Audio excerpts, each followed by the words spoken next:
but a pine cone is very suitable for this as well.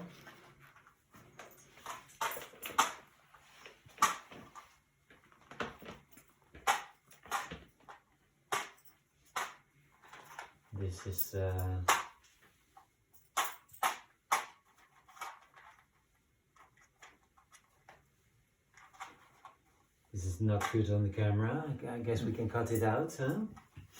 We can edit.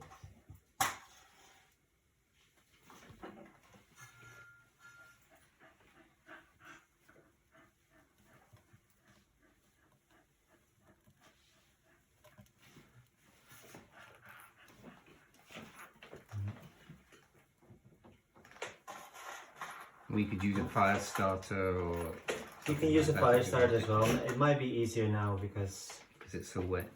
yeah, with a pine cone it's really easy because you can light it from the bottom, and then you can hold it next to the port.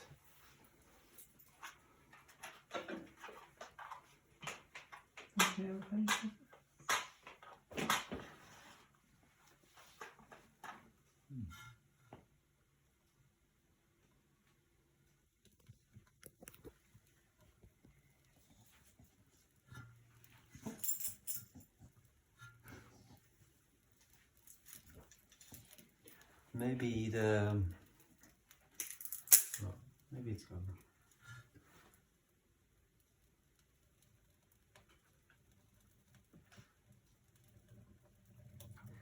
Now you mentioned earlier about putting a tea light candle underneath the flue. Is that just to get the mass of air up the flue moving? Yeah, that's a possibility. That's sometimes something that we do if it doesn't want to light quickly enough. I just want to prevent too much smoke from going inside.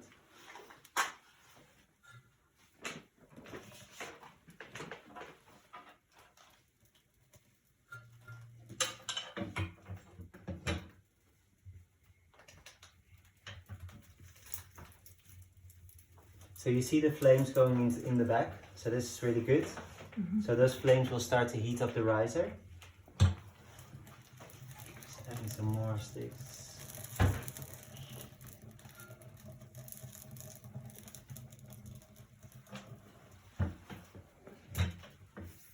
And at the same time you prevent the smoke from coming into the space.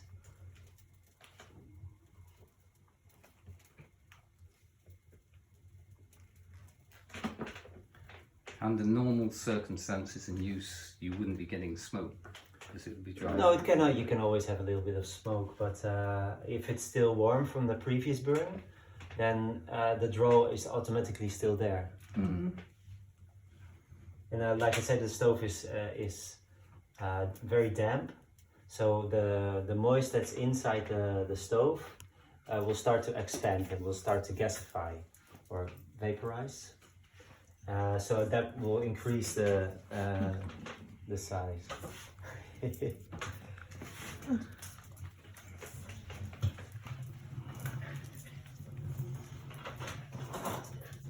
But this is already really good. Normally we tell people that it is possible that in the beginning it doesn't work straight away because it's somewhat wet. But I was fairly confident now because the one at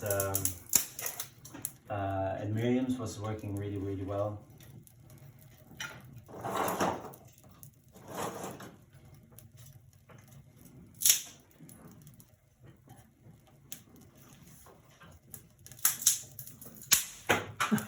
Oops. Save that one for later.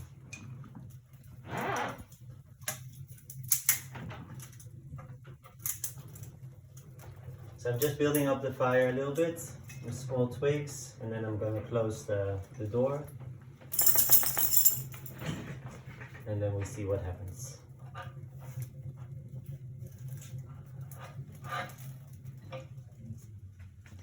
Now, smoke's already disappeared.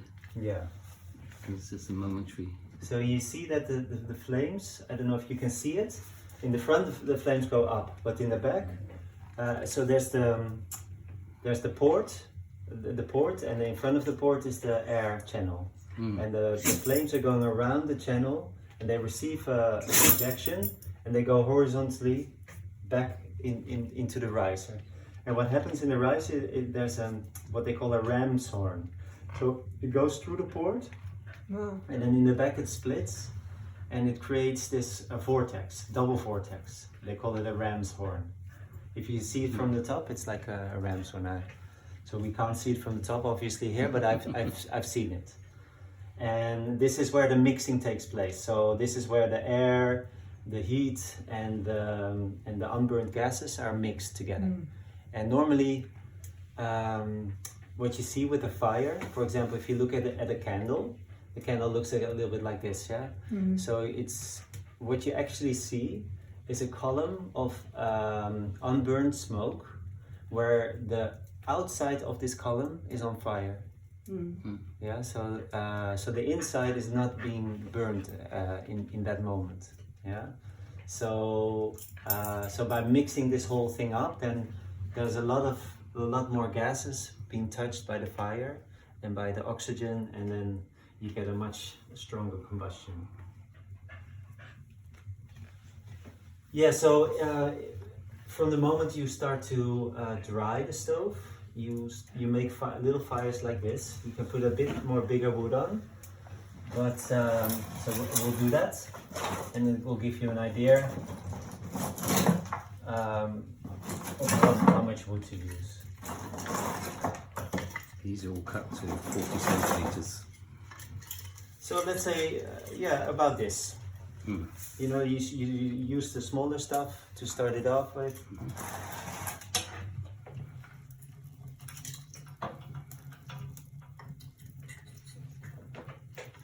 So now I'm stacking it fairly lightly. So I'm kind of cross-lying them so that more air can enter. But later, when the stove is properly dry, you can just stack them like this. You know, you don't need to have air in between. It's just inside. You stack it up to 5 centimeters below the top. So the whole thing is full. After you make a small fire, you fill it up, and then you close the door, and you set this to a specific setting that we'll tell you later, and then you leave it. And you don't have to do anything to it anymore. You don't have to poke it, you don't have to do anything. But for now, when you're burning it it's good to have the wood in the front. So when the wood in the front has burned up a little bit, it's good to move things to the front. Just because it has still quite, it has to work it has to work more. To dry everything out. Yes, because it's wet, it doesn't work as well as it should when it's dry.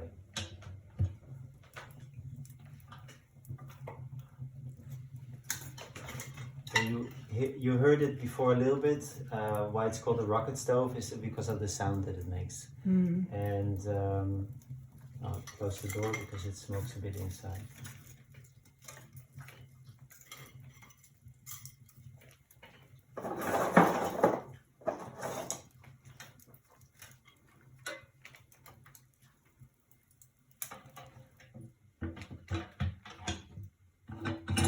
And for now, we just leave it wide open. Now the branches at the side there, are they on the bench? This one, yeah. Are they a reasonable size, or should we? You mean the size like this? Yes. Yeah, they're very, but they can be a bit bigger as well. They can be big. Yeah, they can be bigger. Bigger this way. Bigger in this way. So Diameter. so this one it can be up to this. Yeah. Let's say like that. But don't just put this in. So always use. So it's like this. Maybe this is the size. So maybe like 6-7 centimeters. But I like to use a big variety of sizes, of types of wood. yeah, just mix it up. That in my experience, that works best. In our old fire, we've been using oak and olive. And Yeah, perfect. we'll have to chop those down some more. Yeah. Those are good woods for a fire like this. Yeah, absolutely. Yeah, any type of wood actually. And what about bamboo? Yeah, I've never tried bamboo, but you can burn Bamboo it. is spectacular for getting it started. Yeah, I'm sure. Yeah, it it's burns very very easy to hot. split, so you can. It burns very hot and very fast. I can get one if you want to try it. We can put it in, yeah, if it's dry. Yeah, sure.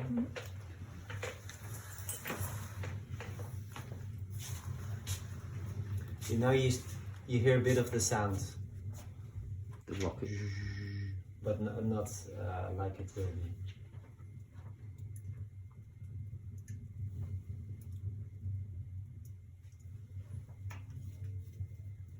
You did a nice job, huh?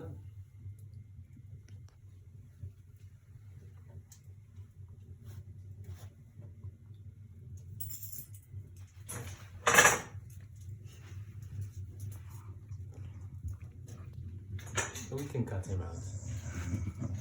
So do you have any more questions for now? So is this about the size of the burn for drying out? You can add a little bit more. Maybe we do that. Yeah.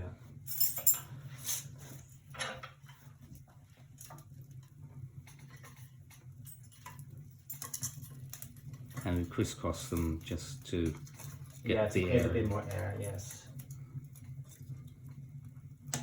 And you never want to obstruct the port. So it's always, and so the sides of the port and the air channel, if you block that, then there's not enough airflow. Okay.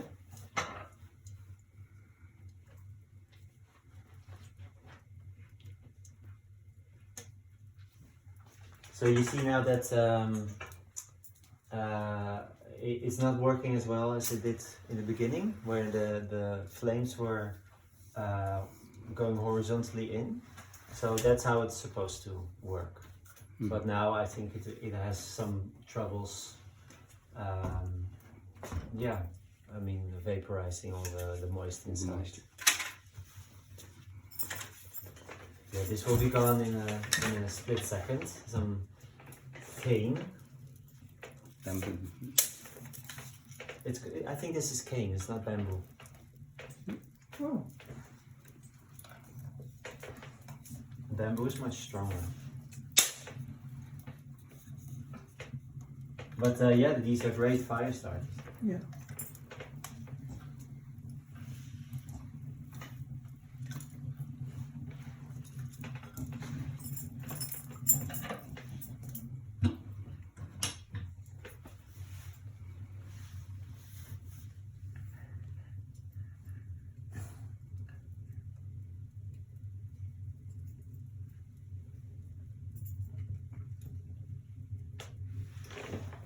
Yeah, so yeah, when you later on in a month or something, then when you do the first burn, you fill it up and you just let it go. You don't open. You set the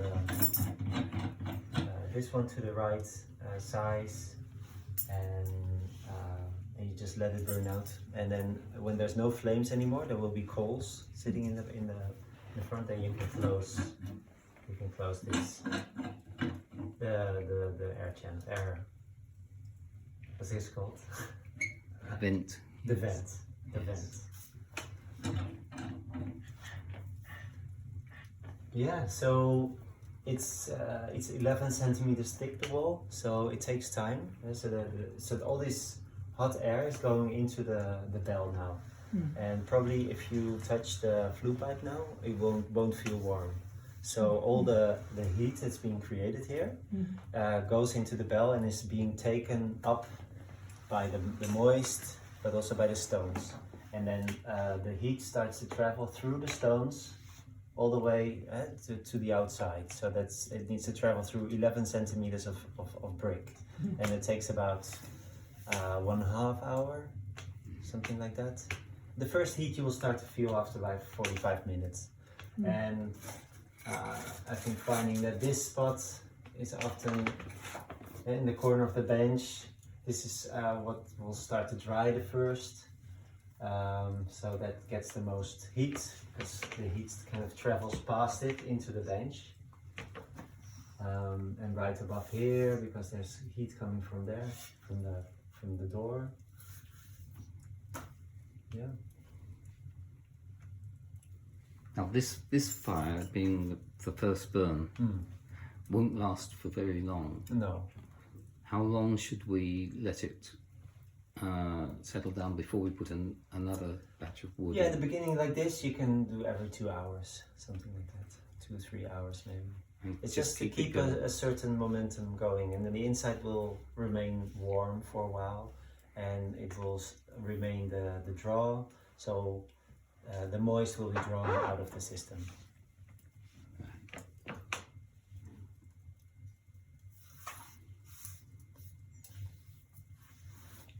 Do we need to clean it out after every burn? No, or no, it's can we just keep adding?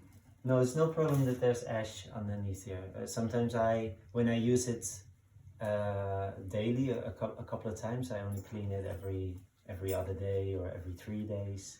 So there will be a layer of ash. Normally, the ash is quite fluffy. So when I start a new burn, I just smash it a little bit until it's kind of down at the bottom, and then I just put everything on top. It just insulates. It kind of protects the air channel because it's made out of metal, and it creates a layer of insulation to protect it from the fire, from the heat. Otherwise, it corrodes faster.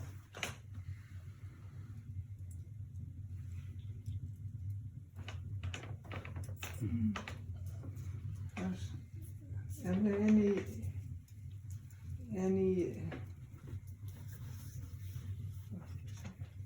anything that we should be especially aware of?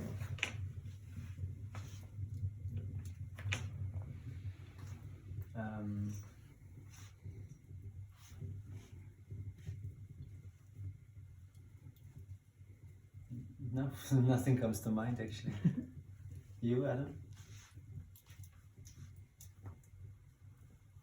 No. That is something that comes to mind now, is that in the beginning when you burn it, it doesn't burn as hot as it will later, and you will start to see that the inside, you see it already. So there's black soot around the port, and up in the corners will also become black. But when the stove is working properly, it will burn this off. So then it will the color of the bricks will come back basically. And also the back of the riser, now it's getting black as well, but that will also be burnt off when it reaches its normal temperature. So now I'm just moving the fire forward, which you normally don't need to do, but because we're running it in, it helps it from staying, from the flames going into the port. And now it starts to smoke. You can always have some smoke going inside.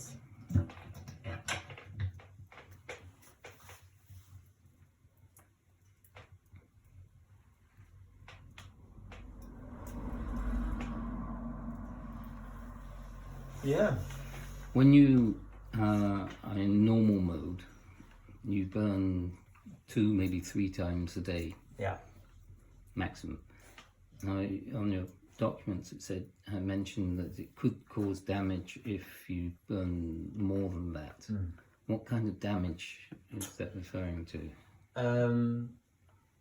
Yeah, in the beginning, if you're drying it, it's important to dry it slowly.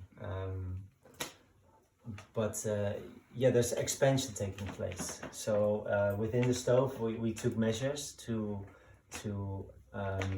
protect the stove against that expansion. So basically, what is expanding is the bricks. So the bricks on the inside, they get the first heat, and especially if the whole stove is cold, then when the heat hits the stones, the face of the stone where the heat hits starts to expand. Yeah. So the other side of the stone is not expanding. So what's happening if the two bricks are meeting and my side, this side is expanding, Yeah. is that a small gap exists here. So yeah, it's not really the reason actually why you. The main reason for not burning it more is that it becomes inefficient. But yeah, the damage actually, yeah, I don't know. What about you, Adam?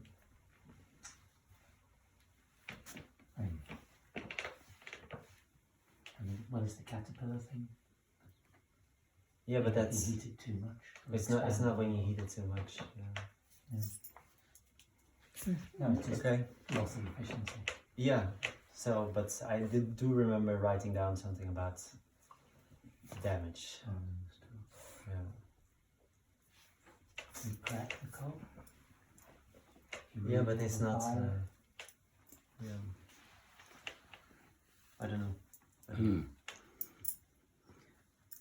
And When you would light it, so if you light it and it's still very warm, so if you've lit it before, and if you light it straight after again, then it's still very warm. So the temperature, yeah, it will become even hotter. So then it can yeah, this expansion. will that cause the inside bricks to crumble or No. flake? Yeah, I mean, bricks can break. In my stove there's a brick that's broken, but it doesn't affect the working of the stove. So over time, fire bricks can have cracks or. But yeah, I don't expect it. Yeah, to have any effect on the working of the stove. Is this enough now for the first burn? Yeah, this is You fine. won't need to put any more in. I mean, there's so- still wood that's not burned, so, and because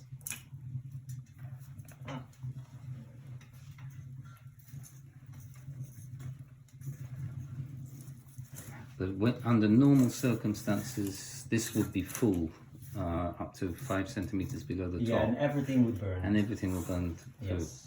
Do you have to move the wood like that? No, normally no, but now we just have to help it a little bit. Because this is the first burn. Yeah, but all the first burn until it's dry, basically. Do you have use some equipment? Do It's handy actually to have some metal, you have? things to. Also, if something happens, well, what's handy to have? Yeah, something to poke, Poker. just in case. Yeah. Something to grab. What's also very handy to have is a metal box that you can move underneath here. So that's. So it doesn't make a big mess. No, so you can easily clean it out, and also if there's still burning coals and you wanna clean it out for some reason, that you can. Any come on. Yeah. We have some equipment with The old old Yeah. fireplace. I don't know if that can be used. Yeah, of course. Yeah.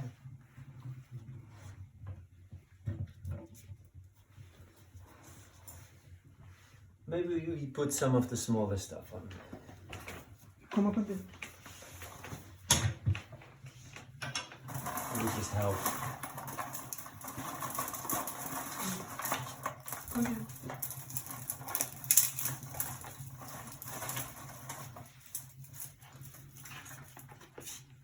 Need to get my drink.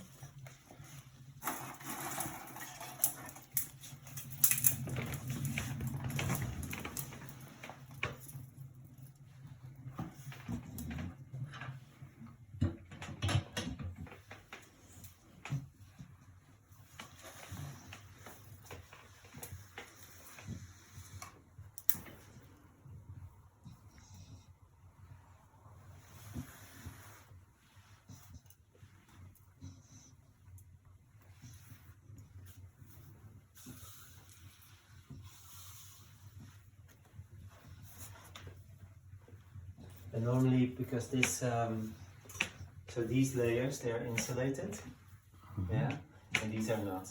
So where you will notice the difference first is between these two bricks. So this is higher up in the stove, so these ones will become warmer sooner than this. So this is kind of how you can compare a little bit, like heat is actually coming through.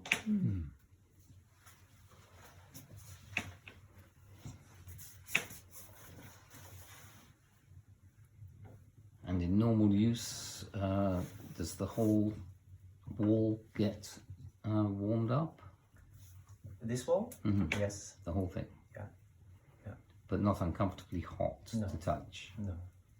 No, you will always be able to touch it, and maybe at the height of you will never burn yourself. So at the height of the peak of the warmth, basically, and because you burn the wood and then it needs time to travel through the bricks, and then after 1.5 hours something, it's probably reaches its peak, and then slowly it goes down again.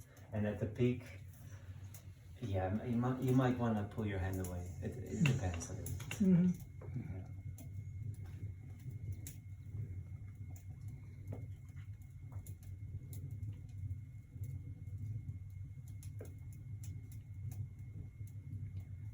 A number of people express surprise that the flue pipe is not hot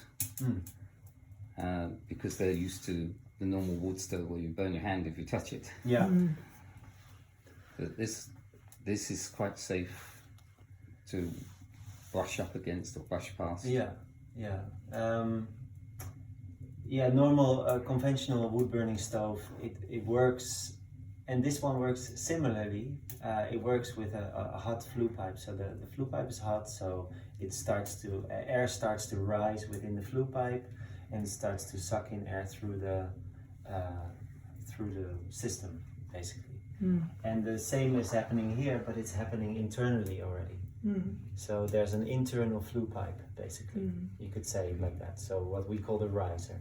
And in this riser, there's also, in the riser, combustion takes place and it gets really hot, and that's what's causing a big push up and a push through the flue pipe. So it goes up, down, and through the flue pipe. So it's not the flue pipe itself that is causing a draw, it's the riser that's causing a push, basically. It's pushing the air through the system, through the flue pipe, and at the same time pulling in air in the front.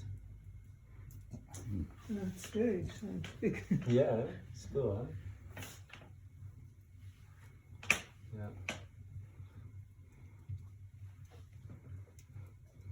What is the difference between a batch heater and just a normal rocket mass heater? In terms of Normal rocket mass heater. I think this is also a rocket mass heater, but what you refer to is previous or earlier systems. They're also called J systems or L systems. L system is just a horizontal feed and and a vertical riser. So the wood goes in here, and this is where it's burning, and it goes up. So and then they came up with the J tube, and it's like this. So the feed is here. So you can put larger sticks in, and it's kind of self-feeding. So when this is burned up, then the sticks go down, and it keeps on burning. So but you still have to continuously add sticks to the system. So and what Piet van den Berg came up with, his idea is that to burn batches, and that's why this is called a batch rocket stove. So you just fill this whole space up with wood, and you burn that in one batch, and that will heat up the system for a certain amount of time. And also what's the difference is that these batch box rocket stoves, they often work with what we call a bell system, and in the bell that's where stratification takes place. So all this heat that's being created in the riser, it goes up through the riser and it comes out into this big empty space, and where it has the ability to separate. So the colder gases can go down and the hot gases can go up. And then the flue pipe is in the back in this case, is at the bottom of the system. So only the coldest gases that go to the bottom of the system can go out through the flue pipe. So with a J-tube system, it's more like all the heat that's being created is being pushed through the system. And yeah, so there's more. This way of doing it is more efficient, basically.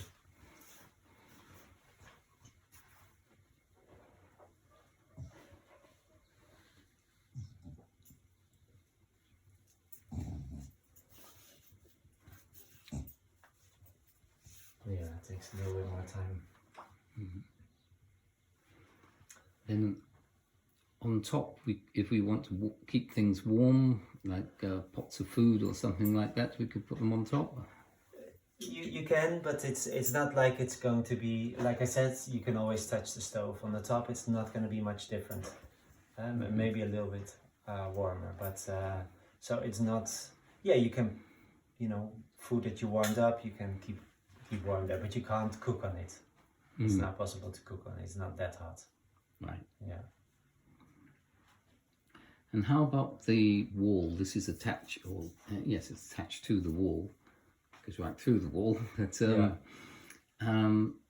does the wall get warmed up as well in the process? Is that adding to the mass, or is it not really affecting it? Yes, no, it depends on the consistency of the wall. So in this case, it's made out of tijolos, which have a lot of hollow space on the inside. So trapped air is insulating. So it's not such a mass. But any mass that's in there, it will take up heat and it will give it off slowly to the system, or to the space. So it will add to it, definitely. Yeah. And because it's insulating, so the part that's going through the wall is 19 centimeters. So the bricks are attached to that piece. So the heat in the bricks will try to go in here, but because it's insulating, it will keep the heat mostly in the stove itself, and it will radiate out into the stove, and then through other bricks it will reach your space, basically. But it will heat up, definitely, and also the radiation from the stove will slowly heat up. Yeah, any mass that you have in the house, the ceiling or the floor, and the floor consists of concrete as well, so that will heat up slowly. Yeah. So now basically there's no flames anymore, so we can close this one off. When you have a normal burn, you can close it off. Like if we're running it in, I think it's better to leave it open, because it creates a flow through the system, and more moist is being taken out of the, yeah. But normally when it's running and it's operating normally, when you get to this point, you would shut down the vent. Yes, you can close it down. Yes. Close it up completely, or yeah. And then it just the coals just continue burning for a while. Yeah, they just until they die down. But maybe your experience will be different. But experience from other people is that after 8 hours, there's still some coals left. So you burn it once, and these coals they remain. But it might depend a little bit on how you use it. Yeah. And this will keep its heat through the night, and so when we light up the fire in the morning, the system will still be warm. Yeah, the system will always be warm. So it's just it's just a case of maintaining that warmth by lighting a fire once every while. And there will be peaks in heat, like I said before, 1.5 hours after you did a burn, something like that. But the whole system will remain fairly stable. Yeah, especially if you burn it every 6 or every 8 or 12 hours. Yeah. So if it's the winter is mild, you just do 2 burns a day, and if it gets down to 0 or below. Yeah, you'll have You to get see. 3. I mean, it's if you are not comfortable, then you add a burn basically. Yeah. So I mean, now it's really hot outside, so you don't use it. At some point, it starts to be a little bit fresh, you know, inside, and then you just start to burn it once a day, and then you see how it goes. Yeah. Up until the moment that 1 burn a day doesn't seem good enough. But I don't expect that you need to burn it more than 3 times a day.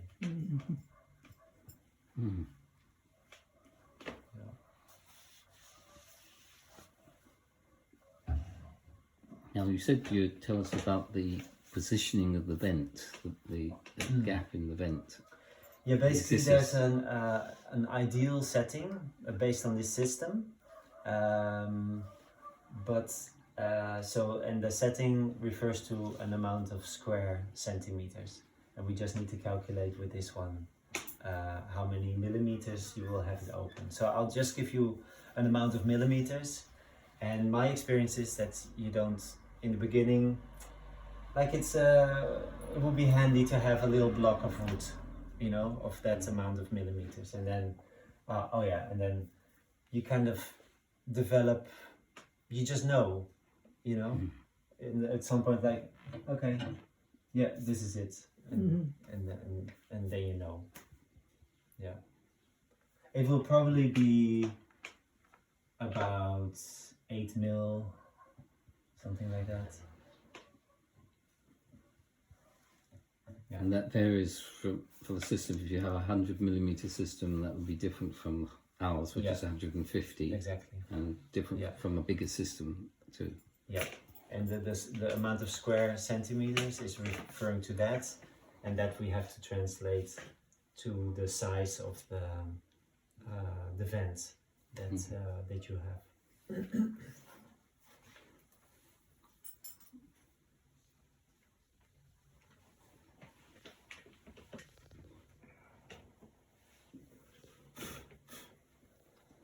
Yeah. Okay, thank you very much. I think this is giving us a good introduction, which we can go over and review. Yes. Yeah. Yeah. I can send you this part as well if you like. That's very interesting. Yeah, and this is mostly about the running in, but then I already explained to you. But basically, you probably run into some problems. It's not. Have you used normal conventional wood burning stoves before? Yes, in England. Yeah, so it's different than that. So your knowledge is about that, and then you'll probably try to apply that knowledge to here, and then maybe things don't work as you would expect. So it's really a case of getting to know, and it works the same with a conventional stove. You just need to get to know your stove and get to know what works best. You might stack up too soon. You make a little fire, and then and you think, okay, now I'm gonna stack up to 5 centimeters below the ceiling, and then it goes off. But it will start to smoke really badly, and smoke might come into the space because there's no draw yet. Yeah, so things like that will probably happen.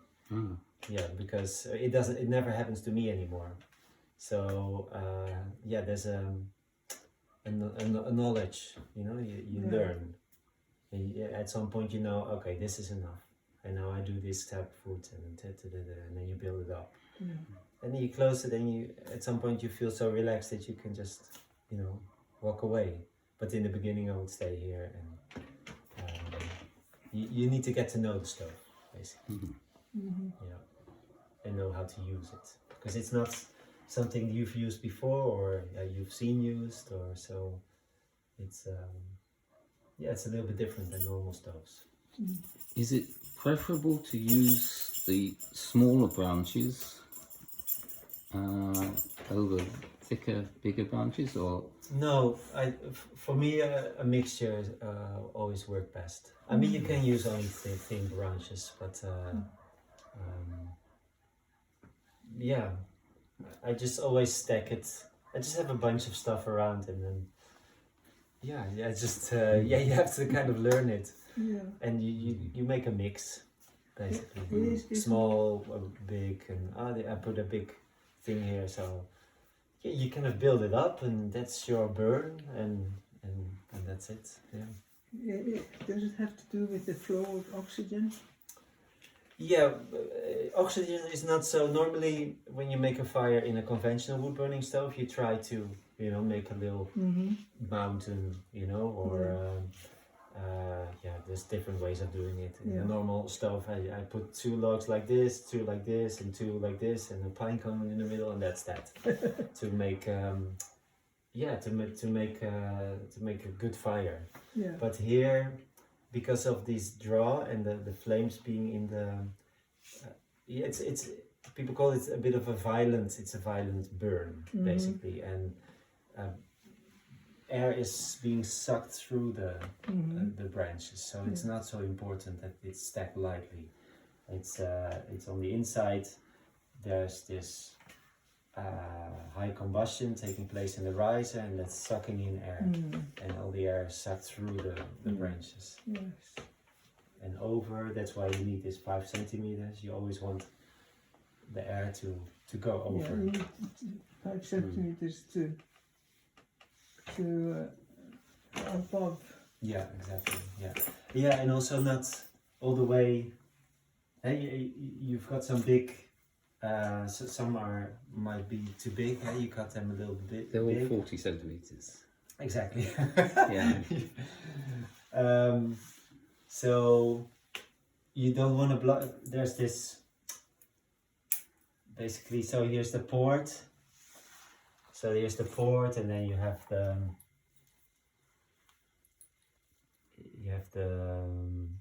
air channel. It's like this. So air is moving past this, so around it and through the port.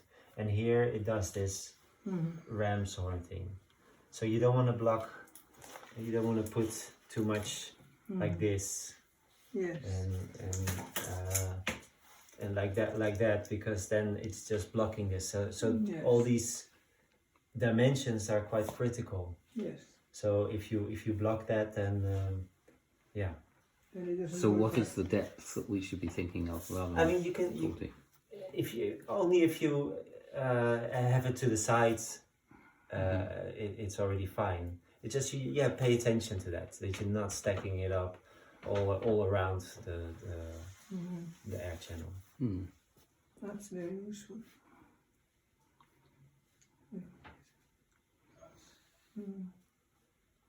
And that's why also, if something goes wrong, it's good, like I said before, it's good to have this metal box that you can quickly take things, because I've had it, or Lot has had it, that somehow it's not drawing and it's actually pushing back. It can happen. Maybe any situation is different again. So, and then suddenly the smoke is coming into the space, and the coals are still there. So maybe, have something ready to take it out, and take it out.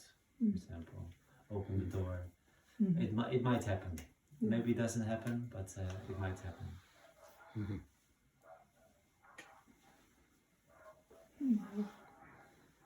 Okay. Okay. And if we have a small burn like this every few hours, 3 hours apart, how long would it take to dry out 26 litres of water? Which is what's in the I think it books. will go fairly quick now. It really depends on the moisture in your space and the temperature outside and the moisture in the air outside. So, but at the moment, I think it will go fairly quick. Maybe up to 2 weeks, maybe. Mm. Yeah. But let's see. Just keep me updated. Send me some photos. You'll probably, this will start to dry here, and yeah, slowly everything will dry out, and then we'll just, and at some point we'll probably say, okay, let's go for it, or build slowly up towards it. At some point it's fully dry, or it seems fully dry, and then we maybe increase the amount of wood that we put in, slowly up till you have a full burn. Mm.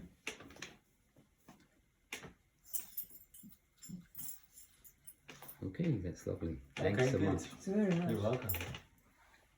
You got that, Adam? Did you press play?